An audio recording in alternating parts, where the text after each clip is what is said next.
So this painting began with a reference photo that I took a couple winters ago. I really liked how the glow of the sun and the warm colors of the sun complemented the rest of the picture. And I wanted to try and capture that in a painting in my own way. So I started with a pretty simple sketch, just some trees, some subtle hints of a horizon, and I began right away with acrylic paints to block in the painting. I basically tried to draw a couple different colors from that reference, so the blues in the sky in the foreground and then those warmer colors around the sun. I wasn't too concerned with the mixtures of these colors. I just wanted to get something simple laid down, and I wanted to get the feel of their overall piece established. I decided to add a little bit of a creek flowing up the middle. I thought that really brought the composition together. So I've got a creek that's reflecting the colors in the sky.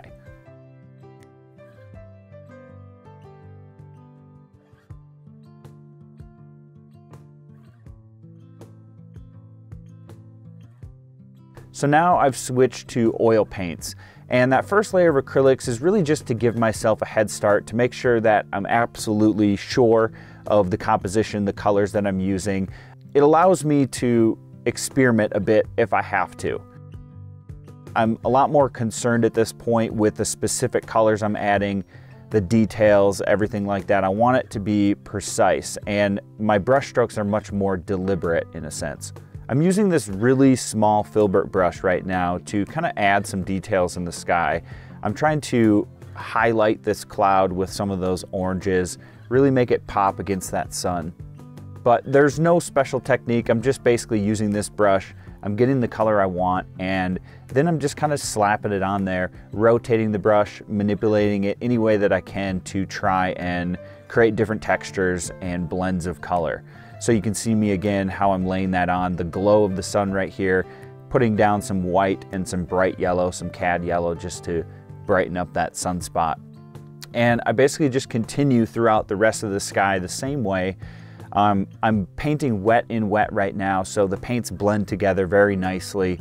And I'm really just trying to match the colors that I already laid down with acrylics, but at the same time trying to increase the amount of detail, increase the amount of vibrancy, luminosity within those colors. I'm really trying to make it pop more.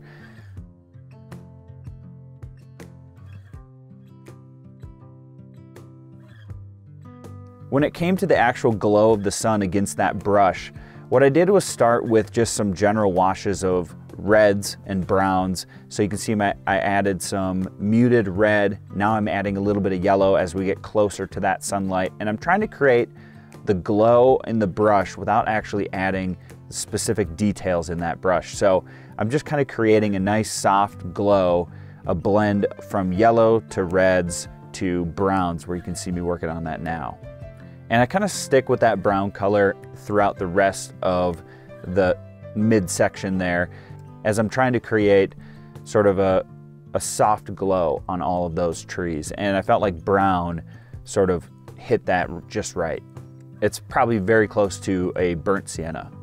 So now that that orange reddish glow is sort of laid on in the midsection, I'm gonna go back in and add the actual detail of the brush, the small trees, sticks on the ground, things like that. And I'm pretty much gonna be using a small round brush or small liner brush throughout the rest of this painting. When it comes to painting brush like this, I don't really know if there's a specific way that I prefer to go about it, at least not yet. I feel like a lot of my paintings are sort of experiments to see what works, what doesn't work. I take a little bit here and there from each painting and, you know, sort of put that in my toolbox when I move forward to the next painting. And so with this one, I'm experimenting a lot with how I can layer these details. So I'm adding the snow right now and basically painting the negative space, I believe, in between the branches, in between these small bushes and trees. And I'm trying to make it appear like we can see through it all and see that snow that's sitting behind all of it. So I did start with a little bit of the actual branch detail itself, but then I quickly decided to just switch to the snow color and just try to break it all up first. Because a lot of that snow is going to lay on the ground, which is essentially going to be behind all the brush, That's why I decided to go about it first. I want to always paint from back to front. I find it much easier, especially when painting trees and different small detailed objects like this. So I pretty much just continue with the same method, this small round brush, just speckling on the snow detail and really adding texture throughout this entire foreground. I think of it in a very similar way to painting pretty much anything.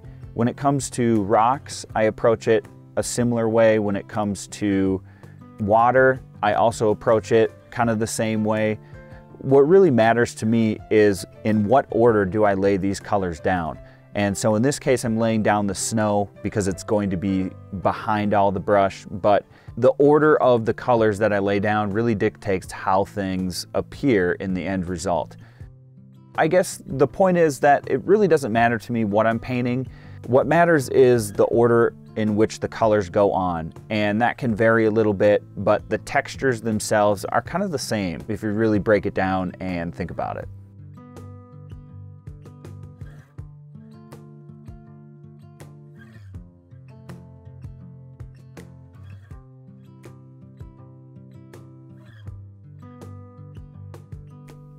So once all that snow detail is kind of laid in, I go right into adding the actual trees and the branches themselves. And so I kind of start up near the sunlight and I mix basically a dark brown, red, orange, and some black. And I use some medium. It's going on semi-transparent, so it's not too harsh. And I'm just using this small round brush to just carefully, stick by stick, branch by branch, add those details in. I did use a lighter orange color for a couple of those trees way back by the sun just to kind of create some depth within this brush, make that glow of the sun really appear like it's glowing. But there's no specific trick to this right here. It's just getting a roll of paint on the brush and carefully laying on each branch one at a time.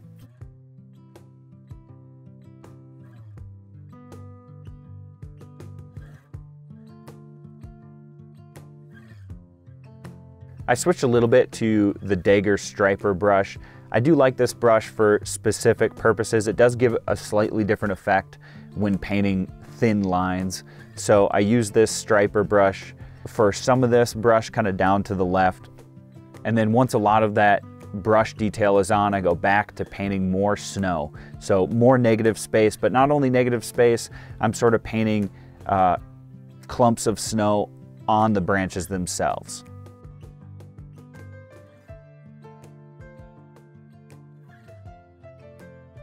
While I was letting that foreground detail dry, I wanted to go back to kind of that mid-ground area, add a few details, and I wanted to create some more negative space in some of those trees off to the right you can see me working on, as well as just kind of clean up a few things, add some more holes through the brush where the sunlight's coming in, just a variety of things like that. This is kind of the point in the painting where it becomes really painstaking and it takes a lot of patience. I'm basically just doing the same thing over and over. I'm adding branches, I'm adding, you know, a few highlights here and there. You can see me adding some brown, some more burnt sienna to some of those distant areas. But it's really just kind of using the same brushes, the same techniques, and just doing them over and over and over to try and build up the realism, build up all of the detail in the twigs. And I'm adding a few larger trees off to the right. But really it's the same process that I've done kind of throughout the detail portion of this painting. Once I got those larger trees to the right in, I decided to just kind of leave it and go right into the creek in the foreground. What I'm doing right here is adding ice to the edges of this creek. So I'm using a slightly darker color than what the snow is, and I'm just kind of painting it on with some nice crisp, clean edges to create that feeling of a partially frozen creek. You can see there's open water in the center, and then maybe some slight amount of freezing off to the edges, and then further back we have more thicker ice with some snow on top. So kind of just different layers of ice to create kind of just something cool in the foreground. And then you can see I've gone right back to adding more sticks and branches in the foreground. I'm just maybe buffing out a few things, adding a few more highlights to a few things. And then lastly, I wanted to add a little bit of a reflection in the creek. And so I'm kind of drawing the colors from the sky and applying them to the creek themselves, trying to paint some of those clouds drifting through.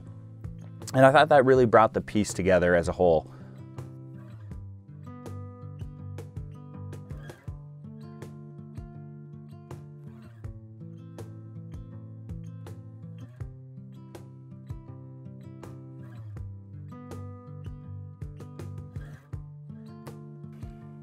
So sort of the final touch of this was to add some waterfowl flying across into the painting.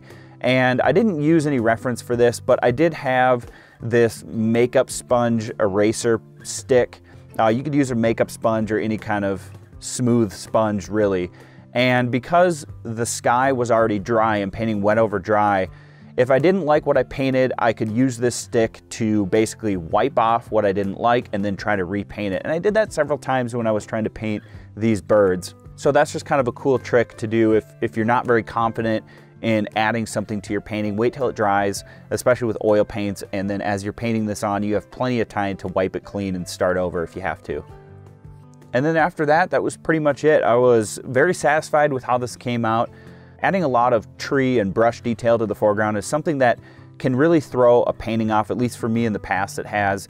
You can get into a place where there's maybe just too much or you just didn't do it quite right, but I thought this really came out well, and that was something that I was a little unsure of going into it, but I'm glad I went for it because the end result is something that I really love, and I can feel myself improving with these simpler landscape studies.